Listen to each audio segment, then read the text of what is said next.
He says, "What do you need help with?" I said, "No, I was looking for the commissary, but these guys said it was closed. It wasn't even built yet." And he says, "Well, you need to talk to Ken." Now, I didn't know who Ken was, Ken Green. I didn't know that he had built Ruger's Bagels. He had built a multi-million-dollar bagel chain. I didn't realize that he worked for Winco, which is a billion-dollar international company. I didn't know he was the project manager at that building and the asset manager of multiple locations for this company. I didn't know he was a huge commercial real estate broker. I didn't know any of these things. And thank God I didn't, because at that time I would have felt unqualified to talk to this man. So he takes me upstairs to this man, and he says, "Ken, this guy needs to talk to you." And he says, he comes out in his khaki pants and his white shirt, and he says, "What do you want?" And I said, I got a hot dog card and I'm looking for a commissary." He says, "Take my card, call me tomorrow." I take his card and I call him.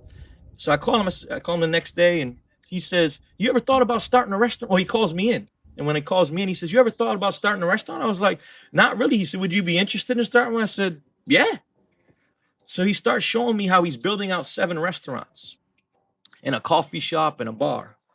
And he says, "Would you like one of these restaurants that I'm building out? What concept would you use?" And I said, "Well, probably sandwiches." And he says, "Okay." So he says, "You got it." Just like that.